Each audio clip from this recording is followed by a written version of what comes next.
James Gunn confirms Green Lantern outpowers Peacemaker, while Season 2 teases their rivalry, chaotic clashes, and explosive personality tension. Welcome to Stats In. If you're just joining us, please subscribe and don't forget to turn on notifications bell for more video. Please like, share, and subscribe for more. On the other hand, Peacemaker is all about peak human conditioning. He's absurdly strong, fast, agile, and resilient, and he has mastered practically every weapon imaginable: guns, knives, swords, axes, shields. Then we have expert combat training in multiple martial arts, a tactical genius, insane endurance, and you get a fighter who can topple heavily armed enemies and survive situations most humans couldn't. And his obsession with peace drives him to push beyond limits, making him unpredictable and ruthless in a fight. But here's the catch: Peacemaker is still human. He can be injured, suffers from trauma, and his obsession sometimes clouds judgment. Green Lantern, in contrast, has cosmic powers and energy manipulation that far outclass any human capabilities. Green Lantern and Peacemaker are practically polar opposites when it comes to power and skill. Guy Gardner, as Green Lantern, is basically a walking arsenal. With his power ring, he can create literally anything his will imagines: energy weapons, shields, and even full-body armor. His power ring also provides a protective force field, allowing him to fly and survive in space. The ring emits electromagnetic energy, enabling powerful beams and real-time communication across alien species. However, the ring has its limits too, which are the wearer's willpower and the need to recharge it periodically. Based on the trailers and what Nathan Fillion has said, I feel Peacemaker and Green Lantern are definitely not going to be besties anytime soon. Sure, the trailer and James Gunn's statement tease a rivalry that's more about personalities than pure punches, Fillion called it, via TV line. I wouldn't call them both A-listers by any means, but I think they both consider themselves, maybe in their hearts, they should be A-listers. I think they have a lot to prove. I think they've got chips on their shoulders. Moreover, Peacemaker Season 2 shows Guy Gardner laughing at Peacemaker's attempts to join the Justice Gang, signaling that sarcasm, mockery, and ego will drive most of their scenes. Reflecting on Green Lantern and Peacemaker's interpersonal tension in Peacemaker Season 2, Nathan Fillion said, via TV line, "Yeah, it's clear from their relationship that the two of them do not get along. Not a fan of each other. It's just a powder keg when they get together." That personality clash, combined with Peacemaker's recklessness and Green Lantern's over-the-top cosmic abilities, could make for an explosive showdown, even if it's short-lived. In terms of raw power and durability, Green Lantern literally outmatches Peacemaker, which James Gunn also clarified. But if the fight leans on strategy, agility, and pure chaos, Peacemaker could land some impressive hits. Ultimately, it's the classic brains and brawn versus will and cosmic strength scenario. The sparks will fly, personalities will clash, but the cosmic-powered Green Lantern is objectively the stronger fighter. That's not to say a fight is impossible, but it seems more likely we'll get comedic clashes, heated arguments, and maybe a few physical scuffles rather than an all-out brawl. The retconned Justice Gang setup, replacing the Justice League, gives them a shared space to clash repeatedly, letting fans enjoy sparks flying without committing to a full-on duel.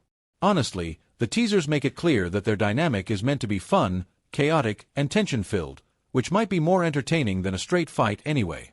James Gunn's Peacemaker finds itself in the crosshairs of an obscure Rainn Wilson dark indie satire, Super, that inspired the tone of the DC series.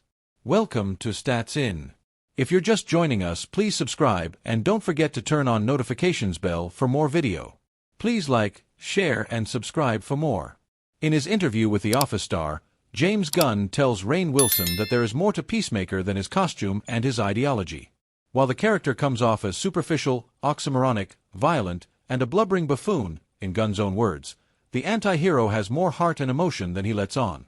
Peacemaker is about Christopher Smith, a guy who puts on a costume.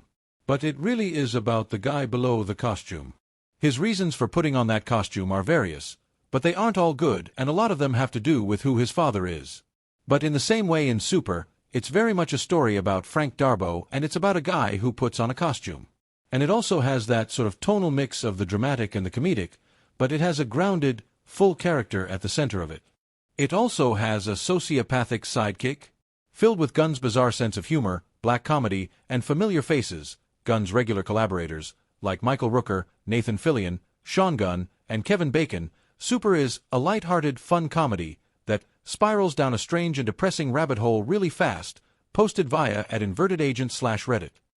While Peacemaker may have existed in the comics from the 1960s, but James Gunn claims that his version is a spiritual sequel to the lowest-rated film of his career, Super. Starring Rainn Wilson in a dark comical role, Super was written and directed by Gunn in his pre-Marvel and DC days. However, recently, the movie has started gaining some recognition among niche fans, despite its generally obscure status. In a sit-down session between Wilson and Gunn for Interview magazine, the filmmaker asked the actor, "You see where Peacemaker is a spiritual successor to Super, right?" While it was not immediately obvious to Wilson, as might be the case with some fans, one can definitely see the connection once Gunn starts breaking it down. Read on to find out how. While most of James Gunn's superhero films gained box office recognition and critical acclaim since his Marvel era, it is important to focus on the dark indie dramas that help refine his big-budget vision later on. One of those films includes Super, starring Wilson, Liv Tyler, Kevin Bacon, Elliot Page, Michael Rooker, and more. But his foray into the superhero genre began as early as 2000 with The Specials, starring Rob Lowe, Thomas Hayden Church, and Judy Greer. Like most of his early films, The Specials was an experiment in low-budget indie production that gained a minor cult following before receding into oblivion. In an interview with GQ, Gunn further claimed, "Super obviously didn't set the world on fire. It wasn't a big box office hit. It's still one of my favorite movies, and, ironically, my lowest-rated film on Rotten Tomatoes. Think Super definitely set me up for what I'm doing now, because I think it was one of the things that Marvel saw where they wanted me to do Guardians of the Galaxy." In Super, Wilson plays a pipe-wrench-wielding crime fighter who generally comes off as a loser. He calls his superhero alter ego the Crimson Bolt, who, like Peacemaker, is initially seen as a violent psychopath, but public opinion of him begins to shift the more people get to know his motivations and cause. The film becomes even more similar to Peacemaker in terms of its unhinged superhero sidekick, as Gunn mentions. Elliot Page, a comic store clerk, steals the spotlight as the sociopathic Bow Tie, who reflects Freddie Stroma's vigilante in more ways than one. It is also worth noting that Peacemaker's famous dance sequence intro was directly inspired by the one from Super. Have you watched Super yet? Share what else struck you as similar between the film and John Cena's DC series in the comments below. More widely known than The Specials and Super was the James Gunn-produced Brightburn that premiered in 2019 and starred Jackson A. Dunn, Elizabeth Banks, David Denman, and Jennifer Holland. Brightburn, often classified as a sci-fi horror, is a direct antithesis to Superman and depicts what could go wrong in a world where the Kryptonian god did not use his powers for good, instead harboring dark intentions.